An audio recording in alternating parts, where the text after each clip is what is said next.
राकेश टिकैत ने उस सरकार को जिसके बारे में कहा जाता था कि किसी की सुनती नहीं, किसी के हाथों नहीं आती, दिल्ली में जाकर के उसकी लगाम कसी, और न सिर्फ लगाम कसी बल्कि घुटनों के बल ला करके सरकार को हराया। दिल्ली हारी थी आज से 1 साल पहले, अब नंबर उत्तर प्रदेश का है, क्योंकि फिर एक ढकोसला तैयार हो रहा है कि उत्तर प्रदेश में योगी जी है, ये तो किसी की सुनते ही नहीं, इनकी सरकार में तो धरना दिया ही नहीं जा सकता। लगाम वहां भी कसी थी, अब लगाम शामली के जरिए सूबे की सरकार पे कसी है। हश्र देख लेना क्या होगा, क्योंकि एक बात आप जान लो, राकेश टिकैत जी जब लड़ाई लड़ने चलते हैं ना तो जान हथेली पे लेकर के चलते हैं, मुकदमों की परवाह नहीं करते, बंद कमरों में डील नहीं होती, ईडी और सीबीआई का डर खोप लिए नहीं चलते। जब पगड़ी राकेश टिकैत पहन करके चलता है तो वो किसान के सम्मान की पगड़ी होती है, वो किसान के ईमानदारी की पगड़ी होती है। आंदोलन का खूंटा शामली में गड़ा है, तब तक नहीं उखड़ेगा जब तक सारी मांगे, मैं फिर कह रहा हूं, मेरे वर्ड को कोट कर लीजिए, आधी अधूरी वाले नहीं, हम सारी मांगे जब तक पूरी नहीं हो जाएंगी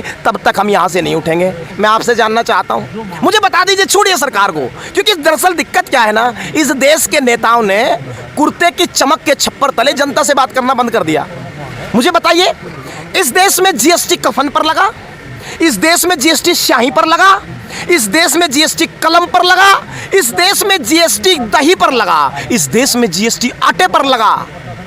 अगर हर कुछ महंगा हुआ, जमीन महंगी क्यों नहीं हुई? हमारे यहां से हाईवे निकाल रहे हैं, कह रहे हैं जमीन 2013 के रेट में लेंगे। मेरा सवाल यहाँ के प्रशासनिक अधिकारी से है, अगर आप उन तक बात पहुंचा दें, हम बातचीत में बहुत ज्यादा विश्वास रखते नहीं, क्योंकि हम मांग मनवाने आए, सौदा करने अपनी मांगों का नहीं आए, हमें प्रशासन से भी कोई बहुत ज्यादा इच्छा नहीं है बातचीत की। लेकिन अगर मांग पहुंचा दो तो पूछना कि दिल्ली देहरादून एक्सप्रेस वे का अवार्ड 2021 में तैयार हुआ, वही यहाँ पर जिलाधिकारी थी जो आज है। क्या इतनी नियत प्रशासन के पास नहीं थी कि जब किसानों का अवार्ड बना रहे थे तो पहले सर्किट रेट रिवाइज कर लेते? क्या ये सोची समझी साजिश है क्या, कि एक सीधे अधूरे किसान को ये पता ही नहीं लगेगा कि रेट बढ़ाया नहीं, अवार्ड भेज दिया घर? भाई अगर 10% रेट, मैं नहीं कह रहा हूं, Khera versus state of Punjab, supreme court का जजमेंट आया कि 10% प्रति वर्ष जमीन की कीमत बढ़ेगी। अरे आप 2013 के रेट में 2022 में जमीन ले रहे हैं। अब प्रशासन का तर्क है कि जी ऐसा है, जो अवार्ड बन गया उसे तो रहने दो, नवा हम ठीक बना देंगे। भाई बाप, बहुत सीधी स्पष्ट बात है, जिन वो पुराने वाला बना था उसे ले पहले मेरे बीच में, पहले उसका हिसाब होगा, नवे पर तो बहुत बात की बात है, उससे बात करेंगे हम। वो कौन सा जिलाधिकारी था जिसकी समझ में नहीं है ये बात है कि बढ़ने भी चाहिए? एक बात हम जानते हैं, देखिए हम अनुशासित लोग हैं, भारतीय किसान यूनियन का हर सिपाही अनुशासन से आपको चलता हुआ मिलेगा। हमने ये करिश्मा किया है कि उत्तराखंड से ट्रैक्टर यात्रा दिल्ली की चौखट पर पहुंची थी, लेकिन इसी दिल्ली को कोई एक पॉइंट नहीं मिला था अनुशासनहीनता का, क्योंकि भारतीय किसान यूनियन का कोई भी कार्यकर्ता जब यह हरा साफा पहनता है तब वो अनुशासन को और गांधीवाद को अपने सर पर ओढ़े हुए किसानों की लड़ाई लड़ने निकलता है। मैं फिर आपको कह देता हूं, मांगे बहुत स्पष्ट है। पहला, किसानों का गन्ना भुगतान पिछले वर्ष का अभी होगा और इसी समय होगा, 100% होगा। हम सौदे नहीं करते मांगों के, बिल्कुल क्लियर कर दूं, किसानों का गन्ना भुगतान शामली जिले का तीनों मिलों का 100% होगा। अगले वर्ष में 14 दिन से पहले पेमेंट का हम वादा लेकर के जाएंगे। ये ड्रामा हम हर बार यहीं आते रहे क्या गन्ना भुगतान के लिए? तो फिर अग्निपथ की लड़ाई कौन लड़ेगा? मेरे देश के बच्चों को, मेरे देश के सैनिकों को मनोबल तोड़ करके 4 साल में बेरोजगार कर दिया।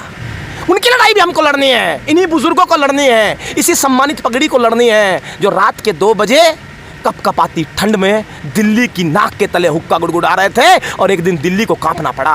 इन्हीं को लड़नी है। इसीलिए पहली मांग, किसानों का 100% पेमेंट पिछले साल का और अगले का 100% आश्वासन। दूसरी मांग, 2020 में भूमि अधिग्रहण नियम के तहत 2022 के सर्कल रेट पर जमीन और जितने 2013 के लैंड एक्विजिशन एक्ट में नियम है वो सारों लागू करा करके तब यहाँ हाईवे बनने देंगे, नहीं तो हमें हाईवे की जरूरत नहीं। आपको जरूरत होगी क्या? चलिए आप समझिए, मान लीजिए आपके पास जो भी जमीन है, आपकी जमीन को मैं 2013 के रेट में ले लूँ, दे देंगे आप? दे देंगे क्या? हर चीज बढ़ रही है तो 2013 के हिसाब से तो क्या? अरे हम कह रहे हैं कि संविधान सभा ने तो ये कहा था कि पूरा भारत एक तरफ और किसान एक तरफ। इस दुनिया में आप किसी भी राज्य राष्ट्र को देखिए, किसान का अपमान नहीं होता। यहां भारत एकमात्र देश है, एक कुर्ताधारी बार बार लाल किले चढ़ेगा, जय जवान जय किसान, और आकर के उद्योगपति से समझौता कर लेगा।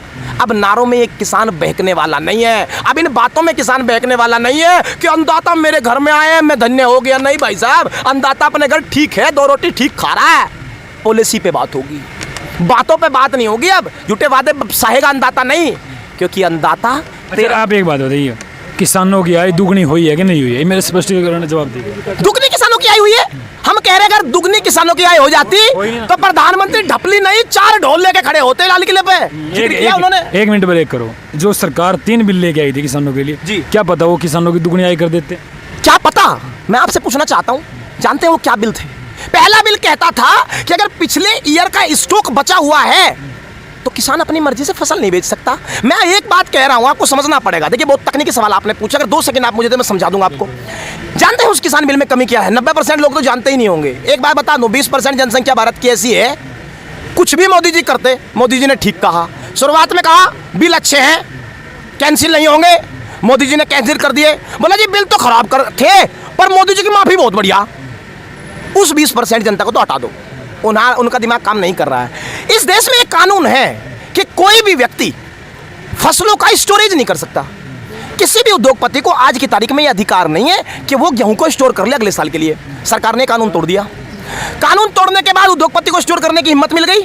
अब उद्योगपति क्या खेल करेगा, समझना, बहुत तकनीकी बात बता रहा हूं। उद्योगपति ने स्टोर कर लिया गेहूं। स्टोर करने के बाद अगले साल ट्रॉली लेके गया किसान, उसे जाता ही कहेगा पिछले साल का ही पड़ा, इसका कौन गायक है जी, अपने को उल्टा ले जाओ।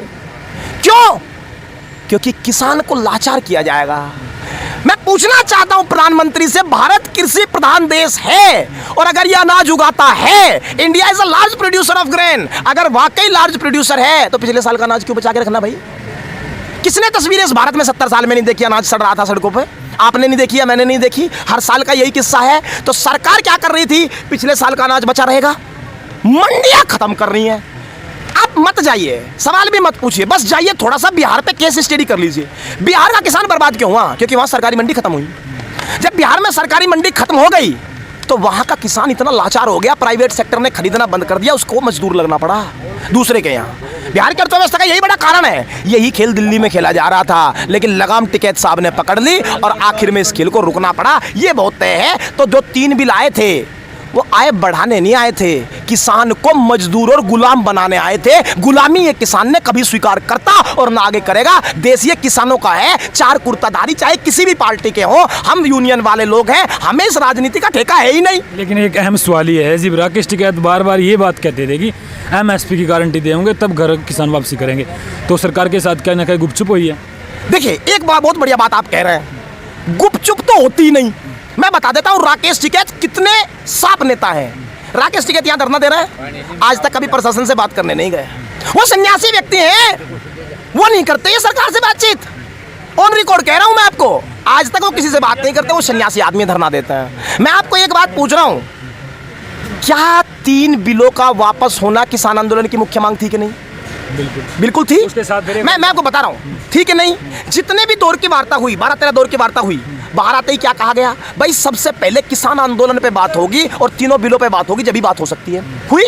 सरकार ने वो 3 बिल वापस ले लिए।